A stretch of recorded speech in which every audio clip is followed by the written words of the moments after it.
Hello everyone, and welcome back to another video example. In this video example, we're going to be doing a simple reinforced concrete beam in the finite element program ABAQUS. I'm going to show a picture of the beam on screen here, and as we can see, it's a fairly traditional, simple reinforced concrete beam where all we have is tension steel at the bottom, and there's nothing really special going on. Now, when we model these types of beams in ABAQUS, they can go from very simple to very complex. And in this particular example, we are going to meet somewhere in the middle. When I mean really simple, we can actually model this beam using beam elements. Keep it a simple wire element. It looks very simple. You don't really get too much out of it, but it provides a nice, simple way to analyze it. On the other hand, we can go very extreme and do a three-dimensional model with the stirrups and everything like that. But that requires quite a bit of computation time, and I don't really want to get into that. Perhaps in a later video, let me know if you guys want that.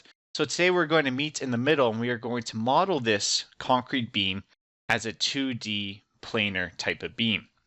Now this will be great because this will allow us to see things such as crack distribution, something that you actually cannot see if we were to use those beam elements, which is very nice. Seeing the cracks in the concrete is always nice in a finite element program. You make yourself feel pretty smart.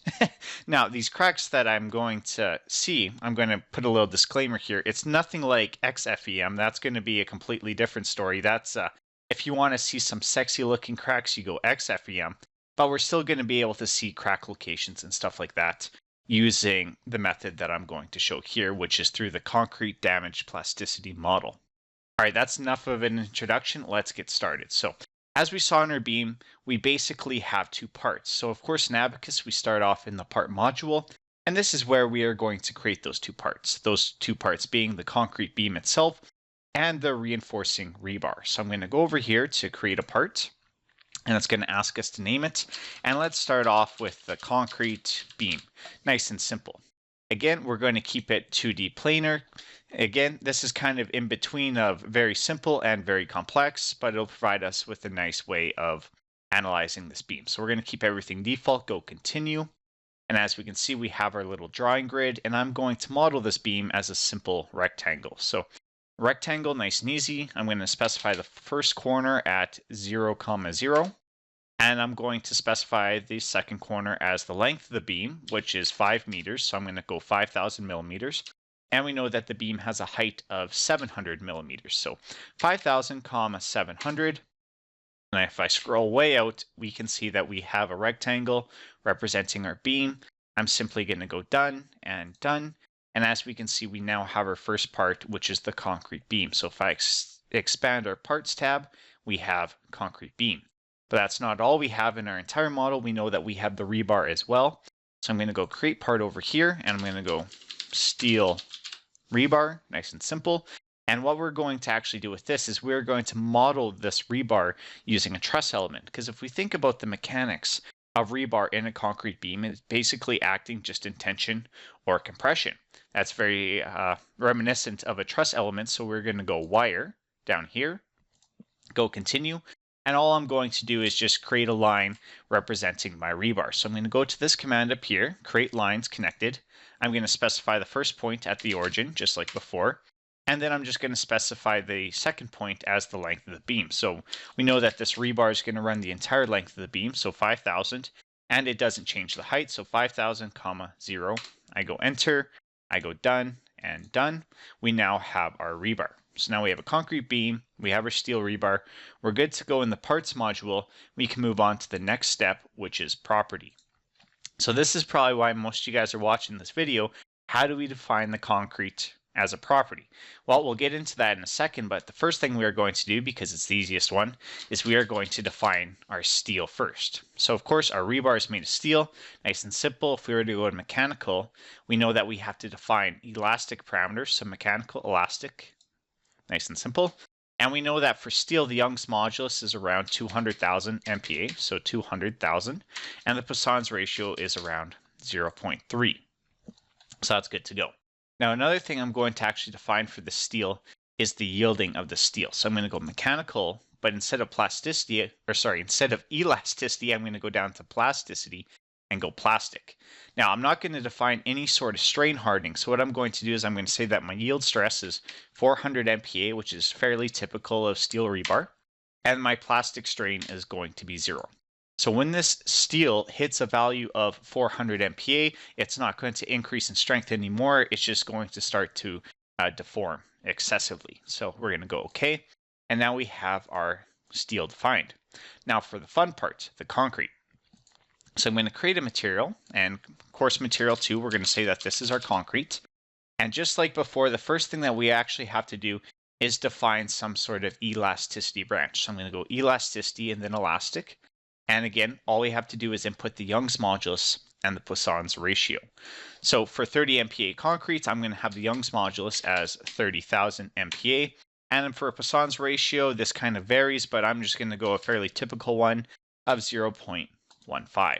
So again, just like before, Young's modulus, Poisson's ratio, good to go. Now we're going to get into the fun part, which is the plasticity of the concrete. So we're going to go to mechanical and plasticity, just like we did with steel. But instead of plastic, we are going to go down to these models down here. Now, what's nice for concrete and ABAQUS is there's actually a bunch of different models. As we can see, we have concrete damaged plasticity, we have concrete smeared cracking. There is a bunch. It depends on basically what exactly you're trying to model and what factors you want to consider. Now, if you want a very general model that considers basically everything, that's the concrete damaged plasticity model. This is one of the more advanced models, but as you guys can imagine, the more advanced the model, the more parameters you're going to have to input. So we're going to select the concrete damaged plasticity model, and we basically have 3 tabs. We have a plasticity tab, we have a compressive behavior tab, and a tensile behavior tab. So we're just going to go through them one by one. And the first one is the plasticity tab. And this is where a lot of students go, Clayton, what the hell is this? Compressive behavior, that makes sense. Tensile behavior, that makes sense. Why do we have this plasticity tab? Well, one of the things that we have for metals, particularly steel, is we have an associated flow rule. And that associated flow rule makes everything very nice and simple. Turns out concrete doesn't really follow that associated flow rule. So we have to go to a non-associated flow rule, meaning that concrete is actually very much dependent on the hydrostatic stress. It behaves very much similar to a soil. And what these parameters are basically going to do is help define that along with some other things. So the first one we're going to look at is the dilation angle. And this is basically, in the most simplest terms I can think of, is this. If I were to confine my concrete, confine it, so I'm putting it in a triaxial state of stress, well, we know that that is actually going to influence the shear capacity of our concrete. We have more aggregate interlock if I'm confining the concrete. So what these two parameters do, this dilation angle and eccentricity, is it helps define that relationship between confinement and the shear capacity of our concrete. So very typical parameters for these would be 30 degrees for the dilation angle and 0.1 for the eccentricity. So if you guys are modeling a fairly traditional reinforced concrete structure and you don't really care about being 100% accurate, these are the parameters you would use. They're very simple, very common for these types of concrete. Now, the second one over here, this FB naught divided by FC naught, what this is this is the ratio of the biaxial strength of concrete to the uniaxial strength. Those of you guys who study concrete know that when we have concrete in a biaxial stress state, it actually has a higher strength compared to a uniaxial stress state. I can't say that. Stress state. So all we're doing here is we're just showing us how much that strength increases. So for this, a fairly typical parameter is 1.16. And again, all this means is that if I were to have my concrete in a biaxial stress state, it has a higher compressive capacity than a uniaxial stress state. And this is basically the factor that represents that. K over here, this is more mathematical, and all this does is represent kind of in the this one's not really fun to describe, but this basically describes one of the relationships between tension and compression in concrete. A very common value for this is just 2/3 or 0.666, and this is very typical for low confinement concrete. If you go to a higher confinement concrete, then this will increase a little bit, but of course, very typical value is 2/3. And then this final one, this viscosity parameter, this is one that basically helps us with convergence. All right, so what's going to happen is with this viscosity parameter, if you guys want pure accurate results, you guys would go 0. Chances are, though, because of the high nonlinearities, specifically in the tensile behavior, your model's not going to converge. So what we do is we pick a very low value for this viscosity parameter. So I'm going to go 0.0001. Now what happens is you're going to run the model, and if it runs great, then perfect, you guys are good to go.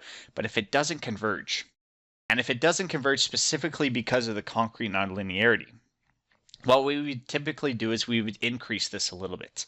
Now, the thing that you have to worry about is that if you increase it too much, the accuracy of your results is starting to go down the drain. So you don't want to increase it too much. What we typically do is we keep increasing it until the results start to change. That's when we know that we've increased it too much. So if you guys are dealing with concretes and very standard concretes or masonry, these are going to be the parameters you want to throw in. Again, these are very standard. They don't change too much. Now we're going to get into the fun part, the compressive behavior. Now, the compressive behavior is actually very similar to isotropic hardening in the steel. There's only one difference. We have the yield stress, which was the exact same as the steel, but instead of plastic strain, we have something called inelastic strain. So you guys are saying, Clayton, what is inelastic strain? Well, what I'm going to do is I'm going to open up Excel, and I'm going to use this to explain it. So we know that our concrete has a strength of 30 MPa, which I calculated the Young's modulus and the modulus of rupture. And then from there, I used the Hognestad model to basically create a stress-strain relationship. So we have this nice compressive behavior for the concrete in this blue line over here. And we have our initial Young's modulus represented by this orange/reddish line. I'm not too sure what exactly that color is. Now, the elastic strain is calculated the exact same way as you would the plastic strain for steel. So I take my strain, which I had over here, and then all I'm doing is subtracting the stress divided by the Young's modulus. And that's all I did. Oh, I don't want to change that formula. So for this one over here, I took my strain of 0.002, and then I subtracted 30 divided by 30,000. That's all I did. Now you guys are saying, Clayton, well, if it's the same calculation as the plastic strain, why is it called inelastic strain? Well, this is actually called inelastic strain because what happens in the concrete as it starts to degrade over here is the Young's modulus actually starts to decrease. It doesn't stay 30,000 for long. So what happens is ABAQUS will track the damage of this concrete, and then over here it'll take our inelastic strain and modify it based on the damage of this Young's modulus. And that is our plastic strain. So if you have no damage in your model at all, and you say, you know what, my concrete, it's not going to damage, then the inelastic strain is actually equal to the plastic strain. However, if there is damage, then we know that we are using 30,000 in our formula when it actually should be something less. But ABAQUS will actually do those calculations to find the plastic strain based on the damage that you specify. But I'm not going to get into that. We are going to assume no damage for this particular example.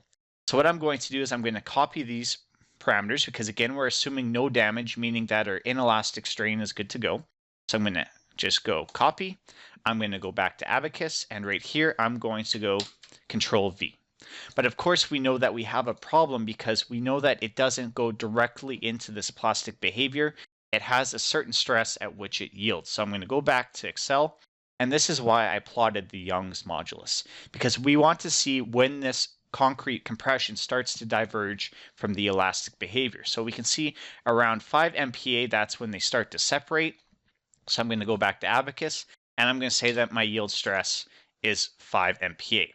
Now, if you guys ask me, this is too many points. Usually you can specify concrete behavior within good accuracy just using, let's say, 5 points, but for the purpose of this example, I'll keep all the points in. So that's going to be the compressive behavior. Again, if there is no damage in our model, all we have to do is use the same calculations that we did for steel. And even if there is damage, it's going to be the same calculations, but what we would have to do is we'd have to go to sub options and specify what that compression damage is. So that's going to be the compression. We can move on to tension now. And the tensile behavior is much more easy, I guess. So if we were to go back here, I used the Canadian code, and you guys are saying, ooh, Canadian, yeah, I know.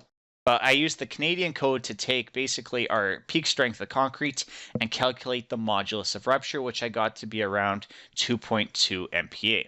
So all I'm going to do here is I'm going to say that my yield stress is going to be 2.2, the modulus of rupture, and that occurs at a cracking strain of 0. So again, the calculations are going to be very similar to what we did for steel.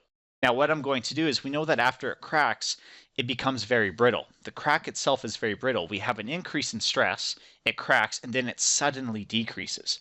Now, if you were to throw that into ABAQUS, and let's say that I were to go 0.1 and 0.0 something like that, you are just asking for convergence issues. So what we're actually going to do is, I'm going to say that my next point is 10% of the cracking strain. So I'm going to go 0.22.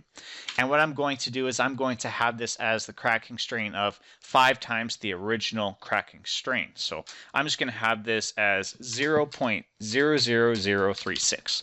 So it just has that nice gradual degradation afterwards. If I didn't include this second column, what happens to the concrete is that once it hits 2.2 MPa, it actually stays 2.2 MPa. And we don't want that. We know that after it cracks, it's not able to maintain that capacity. So this is why I want that gradual degradation. And after that, we are actually good to go. Now, just a little side note, if you want, instead of defining this in terms of stress and strain, you can define it in terms of stress and displacement. So if you know how your crack width of the concrete evolves over time, then you guys can input that instead. So again, plastic parameters, compressive behavior, and tensile behavior. After that, we're good to go. I go OK. Now we have our 2 materials defined, and we have our 2 parts defined. The last part we have to do in this property module is take these materials that we defined and apply them to our parts. So if we were to look up here, we can see that we are starting with the steel rebar. So all we're going to do is, we're going to create a section just like we would before, and it popped up on the other screen. And we know for this section, we are actually defining a truss element. So I'm going to go down to beam over here, and we can see under beam, it has truss. So I'm going to call this section my rebar section, where you know that we're going to define it as a truss. We're going to go continue, and then it, of course, appeared on the other screen again. We know that for the material, we are defining it as steel, and it has a cross-sectional area of 1200 MPa. Nice and easy. We go OK, and then we now have our section defined for our rebar. We're going to create a section for our concrete as well. So I'm going to go concrete. We know that our concrete is not a beam element or a truss element, so we have to go back to solid, and we know it's going to be homogeneous. Go continue. And then we get this nice little menu which says what material it is. Well, we know it's going to be concrete. And this plane stress / strain thickness, well, this is going to be the depth, or I guess the width of our beam into the screen. So we know that this is actually 500 millimeters. So I'm going to check it on, go 500. I am good to go. Now we have our 2 sections. All we have to do is take these sections and apply them to our part. How do we do that? Well, we just have to go assign section. Nice and simple. So our first part over here, we know that we're dealing with the rebar. So I'm just going to select our rebar, go done. And then we get this nice menu which says which section do you want to apply to it. Well, we are going to apply rebar. Good to go. And it turns this kind of greenish bluish color. That means that everything was pretty successful. But again, we just did it for our rebar. We also have to do it for our concrete beam. So I'm going to go steel rebar. I'm going to change this to our concrete beam. And just like before, I'm going to go assign section. I'm going to select the beam, and then I'm going to give it the concrete section. Good to go. So now we have both our concrete beam as well as our steel rebar green. We can move on to the assembly module. So again, when I'm dealing with these models in ABAQUS, I'm just basically going down each one of these modules and applying all that apply. So we're going to go to assembly now. And as we can see, this is the model space in which ABAQUS is going to analyze. And right now it's empty. So I'm going to go over here to create instance. And this is basically where we import our parts. So we have our concrete beam, which is good. So I'm going to apply. And then we're going to add our steel rebar. And what I'm going to do is I'm just going to auto offset it so I can move it around, stuff like that. So steel rebar, concrete beam, good to go. And before I start actually assembling these things, I'm actually going to create 2 sets. So I'm going to go down to assembly over here, and I'm going to go down to sets. And the reason why I'm going to create these sets now is because once I move that rebar inside of the concrete beam, it's going to be very hard to kind of click on that rebar. So it's good to create the set while they're kind of separated from each other. It makes our lives a lot easier once we start dealing with the interactions. So I'm going to double click sets over here, and a menu pops up, and I'm going to call this my concrete. Nice and simple. I'm going to go continue, and I'm just going to select my concrete and go done. So now I have a set called concrete, and as we can see when I click on it, it highlights the concrete. I'm going to create a second set, and I'm going to just call this my rebar, continue, select my rebar, go done. So now that I have my concrete and I have my rebar, I can now move my rebar inside of the concrete. So what I'm going to do is I'm going to go to translate instance, and it's going to say select the instance to translate. Well, I'm going to move this rebar. And what we're going to do is we're going to move this rebar so it is 50 millimeters from the bottom of our concrete beam. So in terms of the X direction, 0, and then the Y direction, 50. So if I were to do that, and I'm just going to zoom in here so you guys can see, the rebar is now 50 millimeters from the bottom of our concrete beam. So we're going to go OK. Now it's important to notice that there is no interaction at this point between the concrete beam and the rebar. We are actually going to do that in a later stage. So now that we have our assembly defined, we can go down to the next one, which is going to be step. So we're going to go over to step, and we're going to create our step, and we are going to call this simply apply load. And I think I clicked cap locks. Okay, apply load, good to go. And we're just going to keep it static general.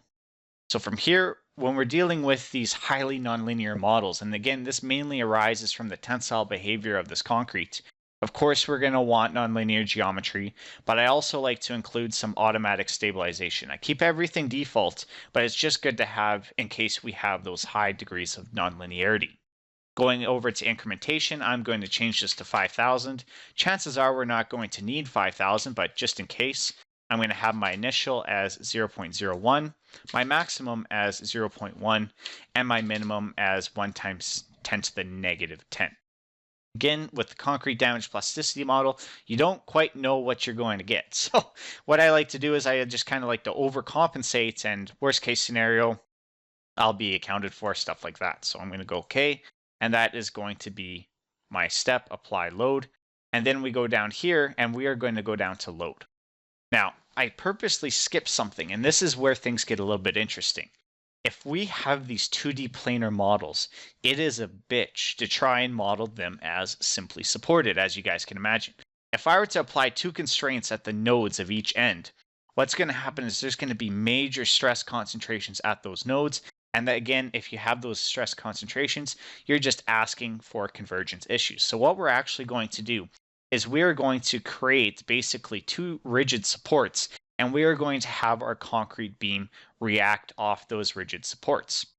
So instead of going to load, what we're actually going to do is we're going to backtrack into parts, and we are going to create our support. So I'm going to create a new part over here. We're going to call this our support, nice and simple.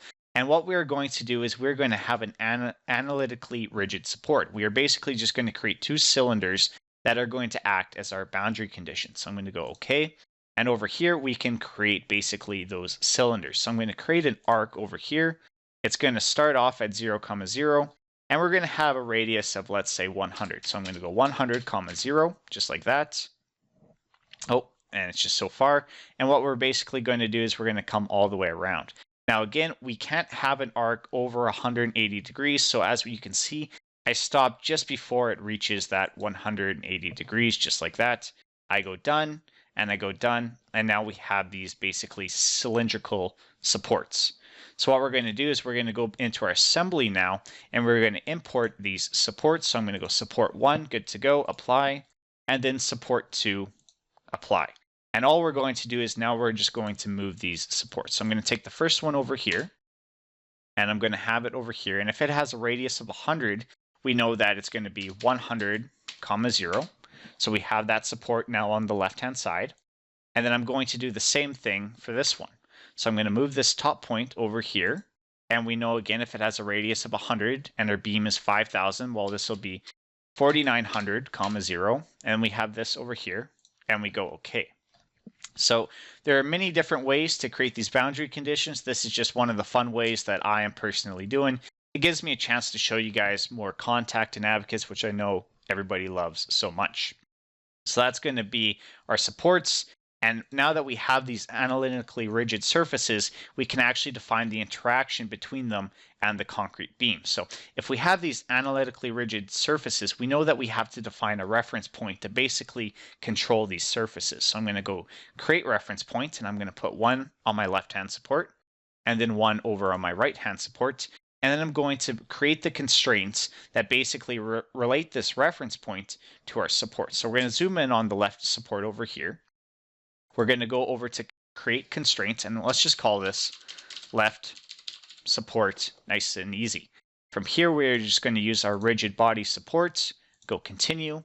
And in this menu, all we have to do is select our reference point. So edit, our reference point, good to go. And then we have to pick our surface region. While we know we have an analytical surface, I come over here, I select it, good to go. What side of the surface do we want? Well, it's going to be, of course, the yellow side. And now that everything is picked, we can go OK.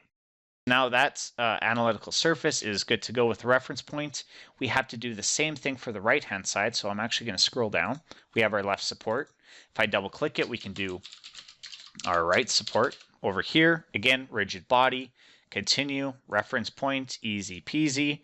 And then our analytical surface, which we know is going to be this. And it's going to be the outer one, so it's going to be yellow. Good to go. So all we did just there is we constrained our two reference points to those rigid surfaces. We didn't define any sort of contact yet. And before we define the actual contact, we have to specify the contact property. So I'm going to go to create interaction properties, and we are going to create contact properties. So I'm just going to simply call this contact, nice and easy. Go continue. And from here, we are going to specify two things. One is tangential behavior, which will leave as frictionless, and normal behavior, which will leave as hard contact. So we're basically just doing the two default behaviors. I'm going to go continue. And then from there, we can actually define the contact between this surface and the beam itself. So to do that, we can come up here to create interaction. And we know that our interaction is going to be in our initial step, and it's going to be surface to surface. So we're just going to call this one left support because we have to apply it over to the right support. Go continue. And then select the master surface. While we know if we have something that's analytically rigid, it's going to be that, of course. We know that we want the yellow side. And then finally, the slave surface will define as a surface, and this will be the bottom of the beam. So there we go. Everything pops up, and we are just going to leave it all default. Now the left support is good to go. We have to do the same thing for the right support. So I'm going to create another interaction. So on our model tree, we have our left support. I double click it to go interaction again. We'll go right support, again, surface to surface, select our master surface. That's going to be the analytically rigid. This is going to be the yellow side. And then our slave surface is going to be the bottom of the beam. I click continue, and now we have all of our interactions defined. And again, these are going to act as our boundary conditions for basically the bottom of this beam. Now that we're done our interactions, we can go over to our loads. So I'm going to go load. And all we're going to do to load this beam is we're just going to apply a distributed load in the form of a pressure along the top of this beam. So I'm going to go over here to create load. And I'm going to say, well, it's not going to be in the initial step. It's going to be in the applied load step. And we are just going to call this our pressure load. So I'm going to go down here, down to pressure, go continue. And I'm going to select the top of this beam, go done. And we're just going to apply a pressure of 1 MPa, nice and simple. Now, does the beam reach 1 MPa? Well, probably not. Our analysis will abort once it reaches the maximum load possible. And this is one of the things I want to talk to you guys about, because looking at my students, when something aborts, it doesn't mean that the analysis is bad. Sometimes you can't actually reach that peak load. Now, what happens between this initial load and then when it aborts, all that data in between is actually still good. So even though the analysis aborts, I don't want people freaking out. It's usually just fine. Now, another thing I want to do really quick is I want to go over these field output and history output requests. Now, because this model is highly nonlinear, chances are it's going to take a lot of increments to complete. So what I'm going to do is I'm going to change these and say, well, you know what, ABAQUS, I know that you're going to take a lot of increments to complete, but when I view the results, I don't need to see all of those increments. For example, if my model takes 10,000 increments to complete, ABAQUS is going to record all 10,000 increments, and that leads to very large model sizes. So what I'm going to do in these output requests is I'm going to change the frequency from every increment to every X unit of time. And from here, I'm going to put 0.01, meaning that the only things that will be recorded is when the timestamp is 0.01, 0.02, 0.03, rather than every increment. It just makes our model sizes a little bit smaller, which is nice, and it provides a nice consistent stress distribution in the model. So every X unit of time, 0.01, good to go. It makes for a nice video, what I mean by the stress distributions. So far, we're actually looking really good. We have all of our loads. We have our boundary conditions. We have our material properties. The last thing that we have to do looking at these modules is the mesh module. And this is going to be very simple. So we're going to go to parts, and of course we don't mesh and analytically rigid support, so we're going to change this to our concrete beam. And we are just going to seed it first, and let's say that we do a mesh size of 50, so we're going to apply it. It's looking good. We are going to change the element type, and all we're going to do is we're going to keep it plane stress, linear, but when we're dealing with these nonlinear models, and specifically when we're dealing with bending, we don't want reduced integration. Well, you can, but chances are it won't converge. It's better to have reduced integration on. So we're going to go continue, and then from there we can mesh our beam. After we go to the beam, we can go to the steel rebar, and this one has a little bit of a trick to it. So we're going to apply the seating first, and we're going to keep it the same as the beam with 50. Good to go. And from there, we are going to mesh the parts, but we actually have something we have to take into account. By default, when we have these wire elements, ABAQUS will have them as beam elements. We know that we're not having a beam element, though. We have a truss element. So we actually have to come down to truss, click truss, good to go, linear, everything is good to go, and we go OK. And I'm just going to mesh it again just to make sure. Now, if I were to go S4R, we can see that we have a truss element. We're actually good to go. So at this point, we think that we have everything done. If we look at our loads, we can see that we have our two boundary conditions. We have our load on our beam. Our mesh is now defined. We have the material properties, but there's actually one last thing that we have to do. And this is what students usually forget, which is why I saved it for last, because I know that those of you who know this step are cringing very, very hard right now. What we did is in our assembly tab, we took our rebar and we threw it inside of the concrete beam. As we can see, it's right here. But we actually didn't define any sort of constraint between them. So what we actually have to do is we have to tell ABAQUS that that rebar inside of the concrete, it's inside of that concrete and it deforms with the concrete. If I were to run this model right now, well, our concrete beam would start to deform, but this rebar would basically just stay in place. There's no contact. There's nothing actually defined between them. So to do that, we're going to go into our interaction tab again, and we are going to define one more constraint. All right, it's in the form of a constraint. So create constraint, and what we're going to do is we're going to call this rebar. We'll just call it rebar. And what we do is we go down to this embedment region.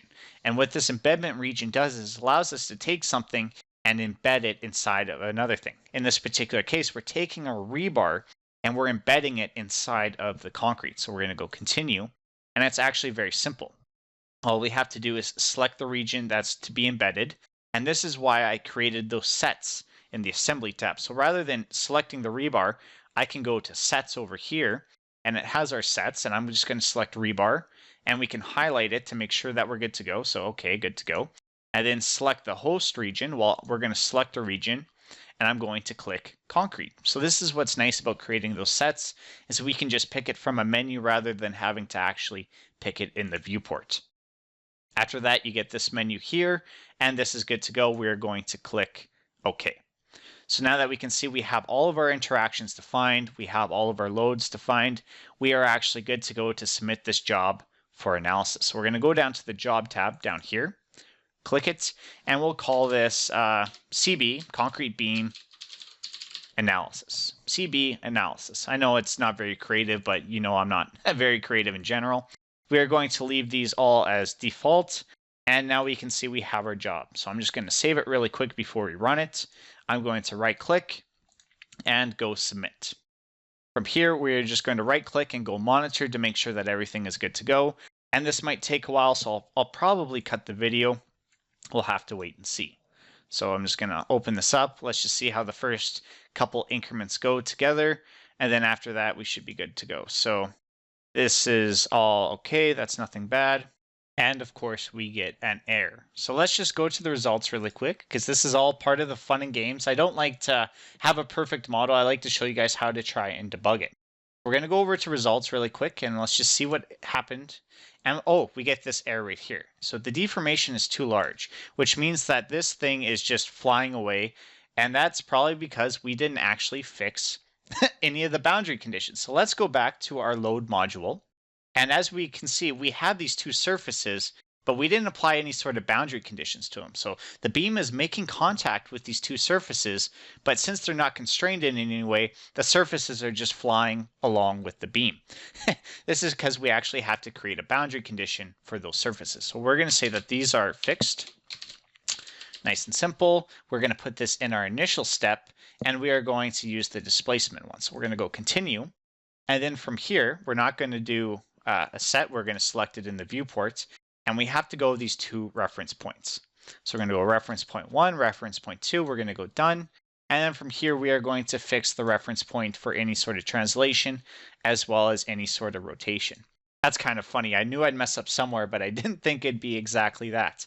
Now, what we did here is we basically said that these two surfaces, the one on the left and the one on the right, they don't move during this analysis. Before, they actually moved, which led to all the errors in the model. The beam just flew away.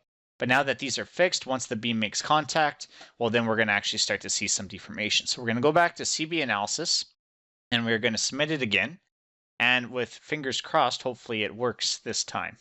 If not, then I guess that I'll have quite the blooper reel for this video. So we're going to monitor it yet again. And let's just hope that this time it works. Running. Oh, that's a good sign. That's a good sign. All right, come on. You can do it. Please. All right, so as we can see, it's making several increments. It's good to go. So what I'm going to do now is I'm just going to cut the video to when the analysis is actually complete.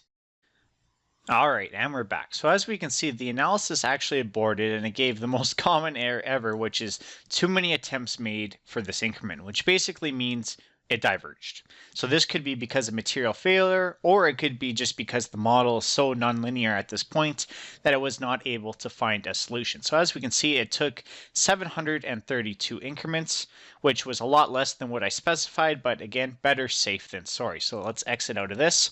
And let's see what our results look like. So we have our beam here, and after I apply the displacement, as we can see, our beam kind of crimples at the center, and as we can see from the von Mises stress over here, that the steel yields kind of excessively at the center here. So if we were to look at the beam itself, it actually doesn't look like there's a lot of stresses in the beam, but that's just because the stresses in the steel are so high that it kind of overshadows what's happening in the beam. So what we're actually going to do is we're going to click display groups over here, and we're going to go to our concrete beam, and we are going to replace it, which basically means everything in the viewport will just be the concrete beam. It'll remove the beam. Sorry, it'll remove the steel, and it'll also remove our support. So I'm just going to go replace, and now we can see a better view of the stresses. So what we're going to do to kind of really show the power of this concrete damage plasticity model is we're going to look at the strain in the horizontal direction, so the 1-1 direction. As we may have guessed, under the first load, we have compression at the top and tension at the bottom. Very expected. But what's nice about this concrete damage plasticity model is once that tension reaches a certain point, so as we can see it's getting bigger and bigger, we can see that the beam actually starts to crack. And these cracks can be seen through this stress distribution. So as we go forward and apply more load, the cracks start to expand and go over the length of the beam. So again, we can actually model the cracking with this model, concrete damage plasticity model, but it's not going to look as sexy as other models such as XFEM or anything like that. But it's still very nice to see how the cracks distribute along the length of the beam. So yeah, that's really it for this example. One of the nice things about this model, as you guys can see, but I'm just going to end off here on a couple notes. One of them is this. If we were to look at this beam, it's symmetric. It's very clearly symmetric around the center line of this beam. So if you guys were to do this for your own research, please, please, please use symmetry. It almost makes me cringe a little bit looking at this and not using symmetry, but I thought, you know what? If we're just focusing on the concrete damage plasticity model, we won't worry about symmetry in this particular case.